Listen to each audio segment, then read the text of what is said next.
All right, let's go over here to the next segment. It's always some good play calls in the game that always hit you really nice, that you go, well, that's a little bit of a different play call. I like the feel of that one. And hard to find as many offensively in this one. Grubb was kind of searching for himself, but defensively, Macdonald was kind of in his bag in this game. He was finding himself in a couple of different areas, especially in that first half. I believe for the first time against McVay, you had like 4 straight possessions where you got to stop on and without them scoring here since he's arrived there to the Rams. And it was really nice seeing some of the stacked boxes, simulated pressures, some of the maneuvering being done there around the line of scrimmage by Macdonald there to force that hand, where it wasn't what we've been doing here traditionally this year, which is just 4-man boxes and then dropping everybody into coverage and not showing a lot of different flavor up front. It was very, very much kind of rudimentary in its look of things. But the first part of this is going to be a 3rd and 5. We've got a trips look here for the Rams here to the top side of your screen here, far side of your screen. And down with the Seattle right now, we've got 4-man front. See, though, the way that you stack these 3 guys over, this is very much a Ravens kind of look from last year, where look at how far you have 3 men to the far side of the line of scrimmage for the Rams. What's the point of doing that?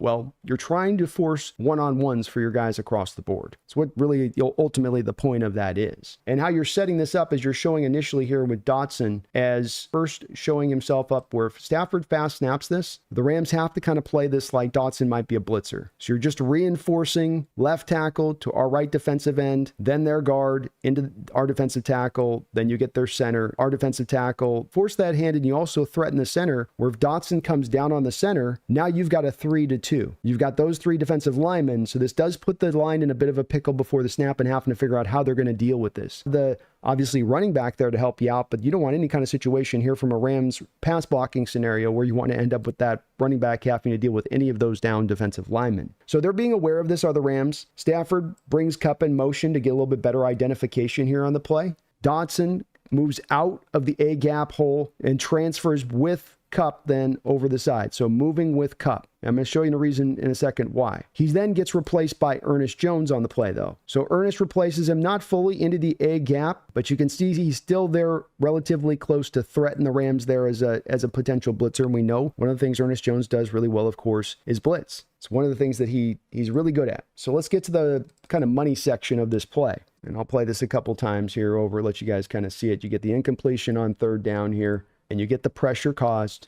So a couple things going down. First off, like I said before, what ends up happening with those 3 down linemen over there? You get your one-on-ones. Jaron Reed actually wraps his one-on-one back into the right guard. The reason he's doing that is to give Leonard Williams space. This is a defensive line working together. So Leonard Williams, or let's go with Jaron first. Jaron's got a one-on-one here with the center. So you want to be a selfish player? I'm going to beat that guy. I don't care what Leonard Williams is doing. You want to be an unselfish player on this kind of play, or have even this be kind of a play that might get charted by PFF as a fail for him? He's going to wind this actually back to his left as Reed, and I want you to concentrate on just Jaron Reed on this play. So let's play it a couple times. And watch how, with what Jaron Reed's doing, he's creating the opening there for Leonard Williams, because he's pulling the center to the center's right, forcing that center to go just for a second. It's a little tiny pause. I'm not saying it's a full-on he pulls the center all the way over, but it's just enough to have to stay engaged with him that there's enough space there for Will Williams to get through on it. So it's a nice little game being run by the Seahawks up front there to get Leonard Williams in. It's a great swim move here by Leonard Williams. Obviously, it's him just whooping his guy's butt too. Stafford's got to get this ball off quick. But the backside of this play is what I like here, and that's where I've got to roll this slow. Because what do you got on the backside? That's called bracket coverage, baby.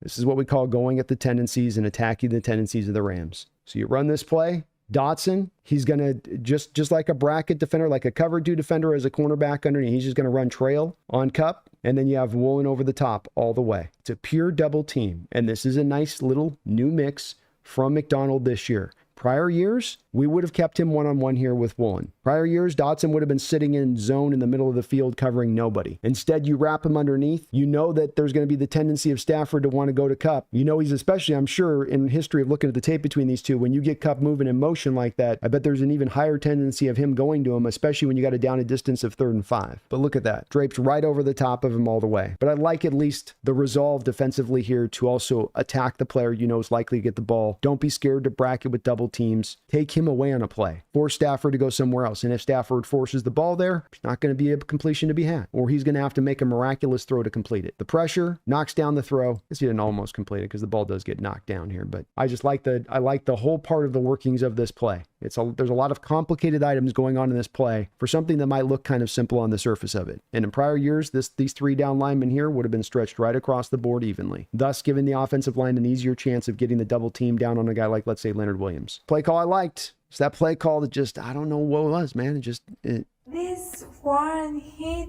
different. Just hit a little bit different.